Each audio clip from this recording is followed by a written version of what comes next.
अच्छा जी, आज का जो लेक्चर है वो है रिगार्डिंग हमारे एमपीआई के ऊपर ही है।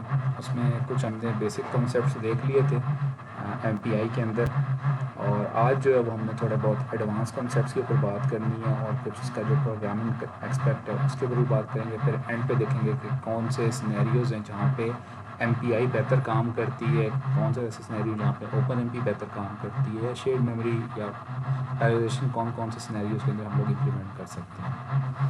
तो लास्ट टाइम हमने जो बात की थी जिसमें हमने देखा था कि एमपीआई के कुछ बेसिक कॉल्स हैं जिनमें एमपीआई सेंड, एमपीआई रिसीव, इस तरह की चीज़ें देखी थी। तो वो जो हमने बात की थी वो अगर उसको हम लोग कम्युनिकेशन एस्पेक्ट से बात करें तो हमारे पास वो पॉइंट टू पॉइंट कम्युनिकेशन को सपोर्ट देते हैं। पॉइंट टू पॉइंट ये कि उसमें एक ही सेंडर था और एक ही रिसीवर था, तो उसमें हम लोग एमपीआई सेंड की कमांड कर रहे थे या एमपीआई रिसीव की कर रहे थे, तो वहाँ पे जस्ट सिंगल सेंडर और सिंगल रिसीवर था। तो इस तरह की जो कम्युनिकेशन थी अमंग द प्रोसेसर्स या अमंग द प्रोसेसिंग इक्विपमेंट्स, वो हमारे पास पॉइंट टू पॉइंट कम्युनिकेशन कहलाती है। ठीक है, उसमें हमने बेसिक से एक देखी थी call M P I send की, एम पी आई रिसीव की, दैन उसके अलावा बाकी तो उसकी रूटीन्स कॉल थी, एम पी आई इनिशलाइज वगैरह। तो उसमें क्या था कि हमारे पास जब हम लोग एम पी आई सेंड या एम पी आई रिसीव करते थे तो हम लोग एक सिंगल फंक्शन जो था वो बेसिक सेंड और रिसीव के साथ हम लोग इम्प्लीमेंट करते थे। जैसे हमने एम पी आई फाइनलाइज का कर लिया या मेमोरी एलोकेट का कर लिया, तो इस तरह के हम लोग करते हैं। तो ये जो चीज़ें थी वो पॉइंट टू पॉइंट कम्युनिकेशन में सपोर्ट देती थी। जैसे हमने जो एम पी आई सेंड की जो कमांड थी उसमें क्या था कि हम लोग एक ही डेस्टिनेशन एड्रेस बताते थे। जैसे सपोज़ अगर प्रोसेसर ज़ीरो ने प्रोसेसर वन को भेजना है तो यहाँ पर डेस्टिनेशन में जो एड्रेस है वो हम लोग वन रख देते थे। और जो यहाँ पे टैग था, टैग का इस तरह था कि हम लोग जैसे आपने डेटा कम्युनिकेशन के अंदर देखा होगा उसके कोर्स के अंदर कि हम लोग हर मैसेज के साथ उसका एक मैसेज नंबर या पैकेट नंबर हम लोग भेजते हैं। तो टैग जो था एग्जैक्टली वो उसका मैसेज नंबर या उसका वो पैकेट नंबर था, वो उसको आइडेंटिफाई करता है। देन अगर रिसीव की बात करें तो उसमें भी वो सोर्स का एक एड्रेस था और एक टैग नंबर था। तो ये हमारे पास जो कम्युनिकेशन थी ये वो पॉइंट टू पॉइंट कम्युनिकेशन थी। एम के अंदर हम लोग ऐसा भी कर सकते हैं कि मल्टी पॉइंट कम्युनिकेशन या जिसको हम लोग कहते हैं कलेक्टिव कम्युनिकेशन, उसकी भी सपोर्ट होती है। कलेक्टिव कम्युनिकेशन जो है वो चार तरीक़ों से एम के अंदर इम्प्लीमेंट हो सकती है। पहली है ब्रॉडकास्ट, दूसरी है scatter, third one is gather and fourth one is reduction. तो पहली को ज़रा देखते हैं, ब्रॉडकास्ट। ब्रॉडकास्ट में ये होगा कि आपके पास एक प्रोसेस होगा जो कि तमाम प्रोसेसेस को सेम डाटा प्रोवाइड करेगा। अगर इस तरह की कम्युनिकेशन है कि जिसमें जो रिसीविंग प्रोसेसेस हैं वो ज़्यादा हैं या बहुत ज़्यादा हैं और एक सेंडर है, और वो जो सेंडर है वो सेम डाटा जो है वो सारे प्रोसेसेस को सेंड कर रहा है, तो वो आपके पास ब्रॉडकास्ट कम्युनिकेशन कहलाएगी। जैसे हमने डाटा कम्युनिकेशन के कोर्स के अंदर जो कॉन्सेप्ट था कि एक सेंडर होता है, बाकी सारे लिसनर होते हैं और वो ब्रॉडकास्ट कर रहा होता है। ठीक है, तो इस केस के अंदर जो पैरेललाइजेशन वाला प्रोग्राम की अगर हम लोग बात करें या पैरेलल प्रोग्राम की बात करें तो उस प्रोग्राम के अंदर जितने भी जो रिसीविंग प्रोसेसेस होंगे या जितने भी रिसीविंग प्रोसेसर्स होंगे उनके पास सेम कन्फिग्रेशन या सेम कन्फिग्रेशन के पैरामीटर्स जाएंगे। जो सेंडर होगा वो सबको एक ही तरह के पैरामीटर्स भेजेगा। तो इस तरह की जो कम्युनिकेशन होगी वो हमारे पास ब्रॉडकास्ट कहलाएगी। तो इसमें हमारे पास जो एक स्टार्टिंग पॉइंट है वो हमारे पास रूट कहलाता है। जैसे यहाँ पे आप देख सकते हैं कि जो रूट है इस कम्युनिकेशन का वो ज़ीरो है, बाकी जो है उसके वो 7 रिसीवर्स हैं और उनको वो सेम डाटा भेज रहा है। तो वो कैसे भेजेगा, तो एम के अंदर हमारे पास जो कॉल है वो एम बी कास्ट की कॉल है, दैट इज़ ब्रॉडकास्ट।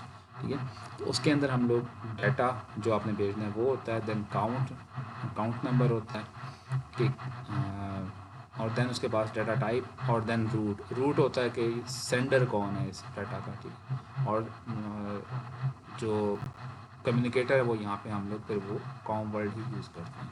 ठीक है, तो ब्रॉडकास्ट के अंदर हम लोग क्या करेंगे कि सेम डाटा जो होगा वो सारे रिसीवर्स को वो भेजेंगे। तो ये एक छोटा सा उसका प्रोग्राम है कि जिसमें हमारे पास जो रिसीवर हैं वो रिसीव कर रहे हैं same data from the single sender. ठीक है, ये इस प्रोग्राम को आप लोग बेशक देख लीजिएगा, इसकी आउटपुट कुछ इसमें से आती है। अच्छा, देन हमारे पास सेकंड टाइप ऑफ जो कलेक्टिव कम्युनिकेशन है वो हमारे पास स्कैटर की है। स्कैटर में क्या होता है कि आपके पास जो ब्रॉडकास्ट था उसमें तो हम लोग सेम डाटा भेज रहे थे ना तमाम प्रोसेसेस को। स्कैटर में ऐसा नहीं होता, उसमें होता ये कि जो सेंडर है वो डिफरेंट डाटा भेजेगा हर डिफरेंट रिसीवर को। ये नहीं है कि सारे रिसीवर्स के पास एक ही डाटा जाएगा। हर रिसीवर के पास अपना या उसका जो उसको डिफरेंट पोर्शन ऑफ कोड जो है, हम लोग कोड की बात करें तो जो डिफरेंट पोर्शन ऑफ कोड है वो आपके पास रिसीवर्स को मिलेगा इन द स्कैटर। और स्कैटर में जो होगा हम लोग बेसिकली क्या करेंगे कि अगर एक एरे है उसको अगर हमने डिवाइड किया हुआ है तो हर जो प्रोसेस होगा, जो रिसीविंग प्रोसेस होगा, उसके पास different different chunk of array उसका रिसीव होगा। ठीक है। अच्छा, ये जो एम पी आई स्कैटर का रूटीन है ये हम लोग ज़्यादातर यूज़ करते हैं सॉर्टिंग या सर्चिंग की। अगर हमने इम्प्लीमेंटेशन करनी हो इन पैरेलल तो उस केस के अंदर हम लोग स्कैटर को ज़्यादातर यूज़ करते हैं ताकि आपके पास जो सर्चिंग और जो सॉर्टिंग है वो इफेक्टिव तौर पे अचीव की जा सके। अच्छा, ब्रॉडकास्ट और स्कैटर को अगर कंपेयर करें तो ब्रॉडकास्ट में क्या था कि जैसे आप यहाँ पे डायग्राम में देख सकते हैं कि जो ज़ीरो है वो सेम डाटा, जैसे रेड में हाईलाइट किया तो सबके पास एक ही तरह का डाटा जाएगा। जबकि स्कैटर के अंदर जो है वो हर किसी के पास डिफरेंट डाटा जाएगा। देन रिजल्ट जो होगा उसका वो अभी हम लोग देखते हैं वो कैसे करेंगे इसको। रिसीवर अगर इसका उल्टा होगा तो हमारे पास वो गैदर हो जाएगा। तो स्कैटर के अंदर जो हम लोग जो इसकी रूटीन है कुछ इस तरह से होगी कि M P I underscore scatter, उसके अंदर हम लोग सेंड डाटा टाइप बताएंगे, रिसीवर डाटा का काउंट होगा और रिसीव काउंट होगा, सॉरी रिसीवर डाटा होगा जो रिसीव डाटा कौन सा है, और देन उसमें रिसीव डाटा टाइप होगी। तो ये इसका रूटीन कॉल होगा। अच्छा, एम पी आई गैदर जो है वो आपके पास एम पी आई स्कैटर का एग्जैक्टली इन्वर्स है। एम पी आई जो हमारे पास स्कैटर था उसमें हम लोग एक सेंडर था और मल्टीपल रिसीवर थे और हर किसी के पास डिफरेंट डाटा जा रहा था। इधर क्या है कि इधर मल्टीपल सेंडर्स हैं, एक रिसीवर है और वो सारा डाटा जो है उनसे गैदर करके अपने पास रख रहा है। इस तरह की जो रूटीन है वो भी हम लोग पैरेलल सॉर्टिंग और सर्चिंग के अंदर इस्तेमाल करते हैं। तो गैदर के अंदर एग्जैक्टली इन्वर्स हो रहा है स्कैटर का। ठीक है।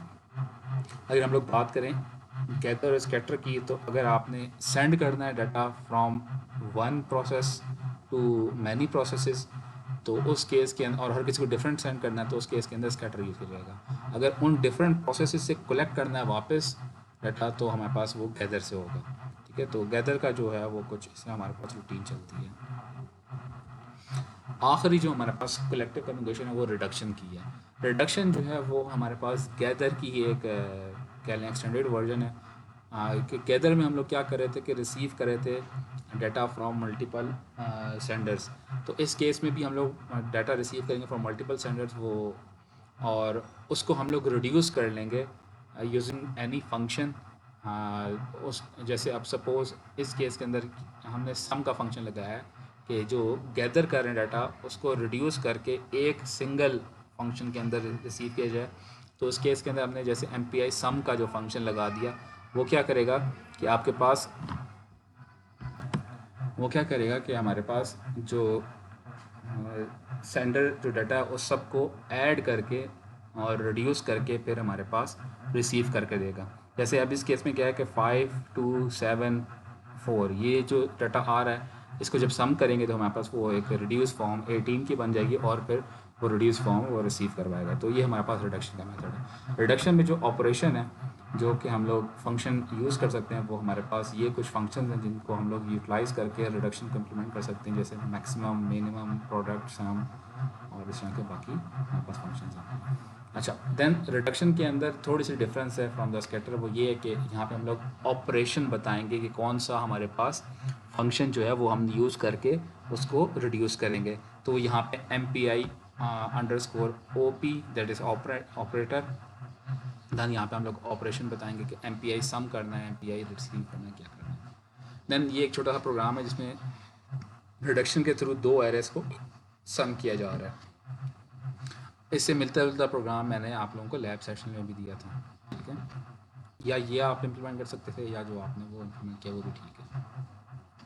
अच्छा, तो अभी तक की जो हमारी डिस्कशन थी कोर्स के अंदर जो कुछ हमने डिस्कस किया उसमें हमने शेयर्ड मेमोरी आर्किटेक्चर को भी देखा है जिसमें हमने ओपन एम पी यूज़ किया और डिस्ट्रीब्यूटेड मेमोरी को भी हमने यूज़ किया। जिसमें हमने MPI को यूज़ किया।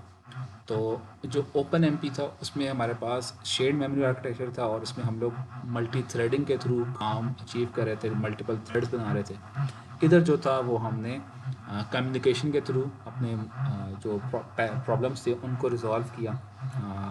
डिस्ट्रीब्यूटेड मेमोरी के अंदर MPI के केस के अंदर हमने यहाँ पे कम्युनिकेट किया अमंग द प्रोसेसिंग इक्विपमेंट्स या अमंग द प्रोसेसेस। तो उस तरह फिर हमने जो पैरेललाइजेशन थी वो अचीव की।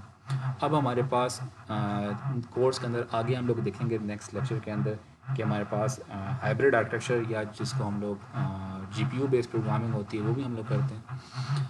मगर उससे पहले ज़रा हम लोग ये देख लेते हैं कि अभी तक जो डिस्कशन की है अगर उसको हम लोग समराइज़ करें कुछ चीज़ों के अंदर कि हमारे पास एक सिनेरियो दिया हुआ हो या एक प्रॉब्लम हो और उस प्रॉब्लम को अगर हमने पैरेलल के अंदर कन्वर्ट करना हो तो कैसे कर सकते हैं, या जो पैरेलल इम्प्लीमेंटेशन है वो कब हमारे पास यूज़फुल होगी कि कौन सी प्रॉब्लम के लिए हम इफ़ेक्टिवली तौर पे अपना पैरेलल एल्गोरिथम डेवलप कर सकते हैं, या ओपन MP कब यूज़फुल होगा, या MPI कब यूज़फुल होगा, या CUDA जो अभी आगे देखें वो कब यूज़फुल होगा।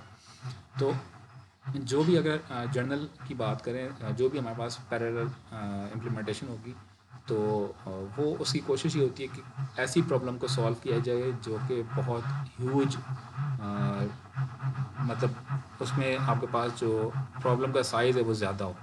तो ऐसा अगर प्रॉब्लम होगा तो हमारे पास काफ़ी अच्छे तरीके से हम लोग पैरेलल के अंदर सॉल्व कर सकते हैं। तो पैरेलल का पहला काम तो ये होता है कि ऐसी प्रॉब्लम को सॉल्व किया जाए कि जहाँ जो कि जिसका साइज़ जो वो ह्यूज हो या जो अपना इम्पैक्ट काफ़ी ह्यूज रखती हो। देन हमें ये पता हो कि सूटेबिलिटी जो है वो पैरेललाइजेशन के लिए उस प्रॉब्लम की है भी या नहीं, कि हम लोग अगर उसका सपोज़ पैरेलल वर्जन बना लेते हैं उस प्रॉब्लम का मगर उसमें हमें उतनी ही परफॉर्मेंस मिल रही है जितनी सीरियल के अंदर मिल रही थी तो फिर हम कोई फ़ायदा नहीं है उस चीज़ का। तो अगर हम लोग ओवरऑल बात करें तो हमारे पास 3 तरह की प्रॉब्लम्स हैं जो कि पैरेलल इम्प्लीमेंटेशन के लिए यूज़फुल होती हैं। पहली तो हमारे पास पैरेलल प्रॉब्लम्स होती हैं, दूसरी regular and synchronous problem, then third irregular या एसिंक्रोनस प्रॉब्लम्स। तो ये एक एक करके डिस्कस करते हैं, फिर इनकी एग्जांपल भी देखते हैं। तो पहली जो प्रॉब्लम होती है वो हमारे पास पैरेलल प्रॉब्लम होती है। पैरेलल प्रॉब्लम ऐसी होती है कि जिसमें अगर वो जो बड़ी प्रॉब्लम है उसको अगर हम लोग डिवाइड करें छोटे पार्ट्स के अंदर तो वो आसानी से डिवाइड हो सकेगी छोटे पार्ट के अंदर, और हर जो पार्ट है जो सब पार्ट जो उस प्रॉब्लम का बना है वो इंडिपेंडेंट होगा फ्रॉम द अदर। यहाँ पे डाटा डिपेंडेंसी वाला मसला ना हो। दूसरा ये कि जो पैरेलल प्रॉब्लम्स होती हैं उसमें कम्युनिकेशन रिक्वायर्ड नहीं होती, ठीक है। तो पैरेलल प्रॉब्लम्स को हम लोग यूजली शेयर्ड मेमोरी के अंदर इम्प्लीमेंट करते हैं, ऐसी प्रॉब्लम जो कि शेयर्ड मेमोरी या ओपन MP या उस तरह के प्लेटफॉर्म से रिजॉल्व हो सकें, और उसमें हम लोग एक्सपेक्ट करते हैं कि हमारे पास जो लीनियर स्पीड अप है वो हमारे पास मिल सके। इसकी एग्जांपल हम लोग आगे देखते हैं अभी। सेकंड टाइप ऑफ प्रॉब्लम जो मैंने कही थी वो थी रेगुलर या synchronous problem. Regular synchronous problem में हमारे पास प्रॉब्लम इस तरह की होती है कि हमारे पास सेम इंस्ट्रक्शन सेट होता है जो कि हमने अप्लाई करना होता है सारे डाटा के ऊपर, और वहाँ पे सिंक्रोनस कम्युनिकेशन रिक्वायर्ड होती है। सिंक्रोनस कम्युनिकेशन ऐसी कि अगर हमने उस प्रॉब्लम को डिवाइड किया है छोटे पार्ट के अंदर, या उस प्रॉब्लम को हमने सेंड किया है टुवर्ड्स द डिफरेंट प्रोसेसेस, तो जो प्रोसेसर्स हैं वो अपना टाइम एक जो अपना काम है वो एक ही टाइम के ऊपर फिनिश करेंगे। तो इस तरह की जो कम्युनिकेशन है वो सिंक्रोनस कहलाएगी। हमें पता है कि वो एक ही टाइम के ऊपर वो अपना जो एग्जीक्यूशन है वो फिनिश करके तो फिर अपना आउटपुट देंगे। तो इस तरह की जो कम्युनिकेशन है वो हमारे पास सिंक्रोनस कम्युनिकेशन कहलाएगी। और जो प्रॉब्लम होगी हमारे पास रेगुलर प्रॉब्लम किस तरह होगी कि हमने सेम इंस्ट्रक्शन जो है या इंस्ट्रक्शन सेट जो है वो सारे डाटा के ऊपर अप्लाई करना हो, ठीक है। रेगुलर एल्गोरिथम हमने अप्लाई करना हो सारे डाटा के ऊपर, तो हमारे पास वो रेगुलर प्रॉब्लम है। अच्छा, देन इसमें क्या हो सकता है, इसमें जो हमने स्पीड अप जो बेस करेगा वो टोटली बेस करेगा आपकी कम्युनिकेशन एफिशिएंसी के ऊपर कि कितना आपकी कम्युनिकेशन एफिशिएंट प्रोग्राम है। तो इसमें हम लोग जो डिपेंडेंसी होगी हमारी वो स्पीड अप अचीव करने के लिए वो लोकल कम्युनिकेशन मतलब among the processes communication and then non local communication within the process communication वो कैसी होती है, उसको हम लोग अगर जितना बेहतर करेंगे उतना हमारा स्पीड अप अच्छा होगा। थर्ड टाइप ऑफ प्रॉब्लम जो है इसकी एक भी एग्जांपल हम लोग आगे देखते हैं सेकंड टाइप की। थर्ड टाइप ऑफ प्रॉब्लम जो हमारे पास आ सकती है वो इर्रेगुलर एल्गोरिदम या एसिंक्रोनस प्रॉब्लम आ सकती है। इर्रेगुलर एल्गोरिदम ये होता है कि हमारे पास सेम तरह की इंस्ट्रक्शन सेट हमने सारे डेटा पे नहीं, मगर डिफरेंट हमने इंस्ट्रक्शन सेट डिफरेंट डेटा के ऊपर हमने अप्लाई करनी हो, और जो कम्युनिकेशन हो वो एसिंक्रोनस हो। मतलब ये है कि उसमें जो प्रोसेसेस हैं, जो प्रोसेसर्स हैं, वो डिफरेंट टाइम पे अपना एग्जीक्यूट करेंगे पार्ट। तो वो जो कम्युनिकेशन है वो काफ़ी हमारे पास एसिंक्रोनस कहलाती है, और उसमें हमें काफ़ी केयरफुली तौर पे कोडिंग करनी पड़ती है और लोड बैलेंसिंग करनी पड़ती है, क्योंकि हमने जो डाटा है उसको यूजुअली हम लोग डायनामिक पार्टीशनिंग करते हैं और फिर वो प्रोसेस के दरमियान में शेयर की जाती है। तो इसमें जो हमारे पास स्पीडअप है वो काफ़ी डिफ़िकल्ट होता है कि हम लोग कितना स्पीडअप अचीव कर सकते हैं। तो जब हमने पहली प्रॉब्लम देखी थी that is a parallel problem, उसकी अगर एग्जांपल देखें तो हमारे पास वो मैट्रिक्स वेक्टर प्रोडक्ट की एक एग्जांपल ली जा सकती है कि हमारे पास जैसे यहाँ पे एक मैट्रिक्स है, वो उसको हमने एक वेक्टर से मल्टीप्लाई करना हो, हमारे पास जो आंसर है वो फिर वेक्टर ही आएगा। तो यहाँ पे तो बड़ा छोटा सा आपके पास मैट्रिक्स और वेक्टर है, ये अगर मैट्रिक्स और वेक्टर का साइज़ बहुत बड़ा हो और वो फिर हमने उनको मल्टीप्लिकेशन करनी हो, तो उस केस में जो सीरियल उसकी इम्प्लीमेंटेशन है वो काफ़ी ज़्यादा टाइम लेगी, क्योंकि यहाँ पे आप देख सकते हैं कि जो पहली रो है of matrix that is the ए, वो पूरी की पूरी मल्टीप्लाई हो रही है पूरे वेक्टर बी के साथ, और आउटपुट जो हमारी है वो C1 के अंदर आ रही है। तो कुछ इस तरह से हमारे पास फार्मूला बनता है कि C1 जो है वो डिपेंड कर रहा है A11 multiply by B1 plus A12 multiply B2 और इस तरह उसके बाकी। मगर ये जो C1 C2 C3 हैं ये एक दूसरे के ऊपर डिपेंड नहीं कर रहे। उसका मतलब ये है कि जो यहाँ पे डिपेंडेंसी है वो C के अंदर कोई डिपेंडेंसी, आउटपुट के अंदर कोई डिपेंडेंसी नहीं है। मतलब ये है कि C जो है वो जो C1 है वो C2 पे डिपेंड नहीं कर रहा, इस C2 जो है C1 पे डिपेंड नहीं कर रहा उसकी आउटपुट। तो C को हम लोग ब्रेक कर सकते हैं। मतलब ये है कि मल्टीप्लिकेशन जो है वो यहाँ पे इस केस के अंदर हम लोग पैरेलल के अंदर अचीव कर सकते हैं शेयर्ड मेमोरी के थ्रू, ओपन एमपी की प्रोग्रामिंग के थ्रू हम लोग कर सकते हैं। और यहाँ पे हम लोग एक्सपेक्ट कर सकते हैं कि एक लीनियर स्पीड अप हमें मिलेगा। ये जो केस है ये बहुत ह्यूज साइज़ ऑफ एरे या वेक्टर के लिए हम लोग इसको इम्प्लीमेंट करेंगे तो हमें अच्छा स्पीड अप मिलेगा। तो इस तरह की एग्जांपल हमारे पास पैरेलल एल्गोरिथम हो सकती है।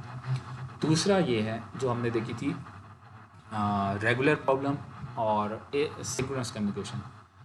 तो उसकी एग्जांपल हम लोग जो है वो कैलकुलेशन ऑफ पाई के ले सकते हैं using the Monte Carlo simulation. उसमें क्या है कि हमारे पास ये एक स्केयर है, स्केयर के अंदर आपके पास कुछ डॉट्स दिए हुए हैं और ये रैंडम डिस्ट्रीब्यूशन ऑफ पॉइंट्स है। ये जितनी ज़्यादा हम लोग इनको एस्टिमेट करेंगे, जितने ज़्यादा पॉइंट्स होंगे उतनी हम लोग पाई की वैल्यू अच्छी की तरह कैलकुलेट करेंगे। पाई जो है वो एक्चुअली एरिया ऑफ सर्कल है। तो यहाँ पे उस केस के अंदर कैलकुलेशन ऑफ पाई जो है वो अगर हमने करनी है यूजिंग मोंटी कार्लो सिमुलेशन, तो उस केस में जितने ज़्यादा पॉइंट्स हमारे पास होंगे उस सिमुलेशन के अंदर उतनी ज़्यादा हमारी एक्यूरेट वैल्यू हम लोग उसको एस्टिमेट कर सकते हैं। इसकी जो अगर इस चीज़ को हमने पैरेलल के अंदर इम्प्लीमेंट करना हो तो वो ये है कि इस तरह हो सकता है कि आपके पास ये जो पॉइंट्स हैं वो चूँकि रेंडमली प्लेस्ड हैं इस स्क्वायर के अंदर, और जो हर कोई पॉइंट है वो एक दूसरे के ऊपर डिपेंड नहीं कर रहा उसकी पोजीशन जो है। तो इस प्रॉब्लम को हम लोग इंडिपेंडेंटली तौर पे एग्जीक्यूट कर सकते हैं, और जो कम्युनिकेशन है वो सिर्फ उन चीज़ों के दरमियान में रिक्वायर्ड होगी कि वो नंबर ऑफ़ पॉइंट्स और उनका कंबाइन करके रिजल्ट बताने के लिए नंबर ऑफ़ पॉइंट्स के लिए कि स्पेसिफाई करना कौन सी लोकेशन है उसको एस्टिमेट किया और फिर कंबाइन करके रिजल्ट दे दिया। तो ये जो है ये जो पाई की कैलकुलेशन है वो हम लोग यहाँ पे इस केस के अंदर एक्सपेक्ट कर सकते हैं कि एक लीनियर स्पीड अप हम लोग अचीव करेंगे अगर इसको हम लोग MPI के थ्रू इम्प्लीमेंट करें। अच्छा जी, नेक्स्ट जो है वो हमारे पास थोड़ा सा सोफिस्टिकेटेड या एक हमारे पास रियलिस्टिक किस्म का प्रॉब्लम आता है कि जो चेस की प्रॉब्लम होती है। आप सब लोगों को चेस का तो आइडिया है कि चेस में किस तरह मूवमेंट होती है पीसीस में। अच्छा, चेस में होता ये है कि हर पीस की मूवमेंट जो है या जो हर पीस का रोल होता है वो डिफरेंट होता है। ठीक है, जैसे अब कोइन है उसकी जो कह लें कि उसकी जो मूवमेंट होगी वो डिफरेंट होगी, किंग की जो मूवमेंट होगी डिफरेंट होगी। तो अगर हम लोग चेस का एक ऐसा सॉफ्टवेयर बनाएं जो कि इंटेलिजेंस बेस हो, या हमने हर पीस की मूवमेंट एस्टिमेट करनी हो कि अभी वो नेक्स्ट मूवमेंट कहाँ कर सकता है, या उसको सजेशन देनी है यूज़र को, या एक इंटेलिजेंट प्लेयर बनाना हो, तो इस केस में हमारे पास एक प्रॉब्लम ये आ सकती है कि हमारे पास जो सेट ऑफ मूवमेंट या सेट ऑफ मूव्स जो हैं वो काफ़ी ज़्यादा हैं, मगर no doubt infinite number of moves तो नहीं है, फाइनाइट नंबर ऑफ मूव्स है, मगर हर पीस की जो कॉम्बिनेशन बनता है वो काफ़ी ह्यूज कॉम्बिनेशन बनता है। तो हर पीस की मूवमेंट जो हम लोग इंडिपेंडेंटली तौर पे कैलकुलेट कर सकते हैं और इस सेट को हम लोग पार्टीशन भी कर सकते हैं।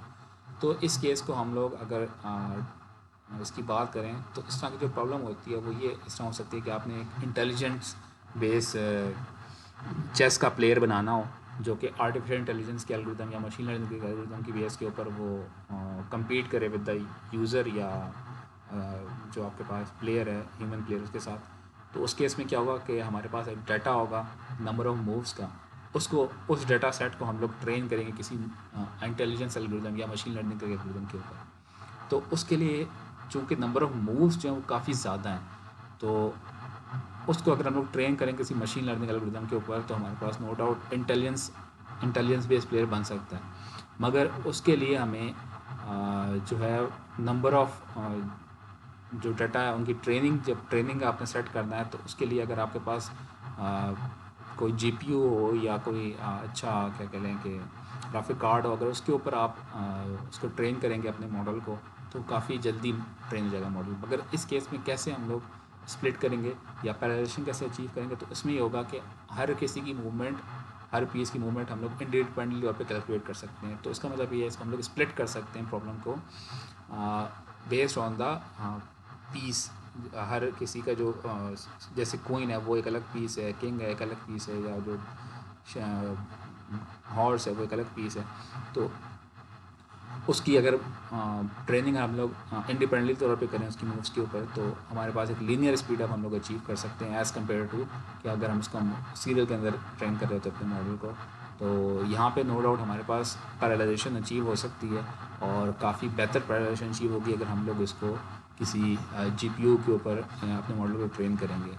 तो हमारी जो नेचर ऑफ प्रॉब्लम है उस पर डिपेंड करता है कि आपने इम्प्लीमेंटेशन कैसे करनी है। बाकी ये कुछ था आज के हवाले से मैसेज पासिंग के ऊपर हमारी डिस्कशन जो थी वो अब एंड हो गई है। नेक्स्ट लेक्चर के अंदर हम लोग देखेंगे कि कूडा और जो डिस्ट्रीब्यूटेड मेमोरी है या जो जीपीयू बेस्ड कंप्यूटिंग है वो कैसे हम लोग अचीव करते हैं, उसमें क्या क्या मसले होते हैं, उसमें प्रोग्रामिंग कैसे होती है। तो इंशाल्लाह फिर नेक्स्ट लेक्चर के साथ मिलेंगे।